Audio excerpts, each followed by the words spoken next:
fitues kandidati i Partisë Demokratike. I qartë. Elker, fakti që nuk ka patur një vëmendje të duhur, le themi, e gjithë fushata elektorale apo nuk është mbuluar ndoshta edhe nga mediat lokale, e bën kjo akoma më të vështirë një garë, le themi, të barabartë mes kandidatëve, pra ka vend për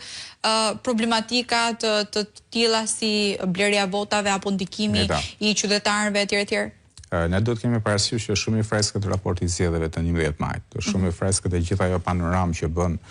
përfaqësuesi ndërkombëtar i zgjedhjeve ka pasur të denoncime, po është e pashmangshme tani kemi ardhur në kushte që është e pashmangshme mos ndërhyrja e administratës për fat keq dhe për këtë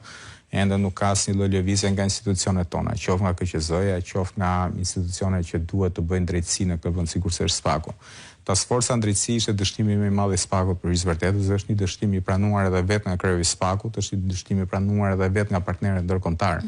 të cilët në raportin e fundit të OSBD-it thotë që kjo Task Force mund të jetë një shembull i mirë për të ndjekur në të ardhmen, po në 11 maj ne dështuam dhe pak a shumë jemi në të njëjtat kushte, pra përdorimi i administratës përgjatë kësaj fushate ka qenë evident, pasi unë e theksova më herë që kandidata mazhorancës janë kandidatë që vinë nga rradhat e administratës, pra kanë poste në administratë, janë njerëz pranë administratës, jo më larg se dje nga Cerriku, mos gaboj kishim dhe një denoncim të Zoti Tali Zoti, sa i përket përbërjes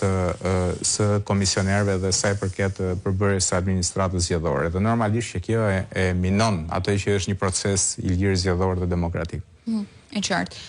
Konkretisht, mendon që do të ketë problematika ditën e sotme, apo mund themi që do të kemi të bëjmë një proces i cili do të vijojë në rregull dhe ndoshta problematika e vetme ose pakënaqësia e vetme në këtë rast mund të jetë ajo për Matin, që kemi një lloj le të themi ka një lloj gare në raport me vetveten me bashkitë e tjera.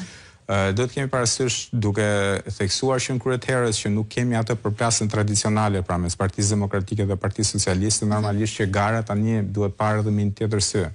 që normalisht na lejon që të jemi edhe pak më skeptike dhe për një rezultat po themi të paracaktuar. Për hir të vërtetës, historia ka treguar për gjatë tyre 35 viteve që janë shumë të raste rradha që në zgjedhje lokale pra bashkitë kanë vendosur që t'i dalin kundër pushtetit, pasi kjo lidhet me kërcënime që vijnë për fonde apo kërcënime që vijnë për ndërprerje fondesh apo për mos zhvillime projektesh, dhe këto janë gjëra që ne kemi parë vetë kryeministin Edi Rama, i cili edhe në fushatën e 2023-shit kërcënonte hapur në disa bashkitë vende që nëse nuk votoni kandidatët tonë do ju ndërpresim fondet, domethënë një kërcënim totalisht antiligjor. Por janë zgjedhje që do duhet shohim pak edhe pjesëmarrjen, pasi ne duhet kemi parasysh që përgjithsisht kur flasim për zgjedhje në Shqipëri nuk është se po flasim më për zgjedhje mes kandidatësh apo mes profileve, nuk kanë fiksuar në një premtim për gjatë kësaj fushate. Madje një pjesë e mirë e kandidatëve mund të themi fare mirë që janë kandidatë prestanome për fat keq, ashtu sikurse kemi parlament deputet prestanome.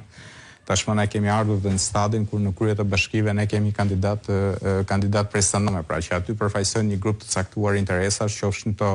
të biznesit lokal apo të politikës, apo për të mos folur më pas edhe për lidhje të tjera që mund shkojnë deri te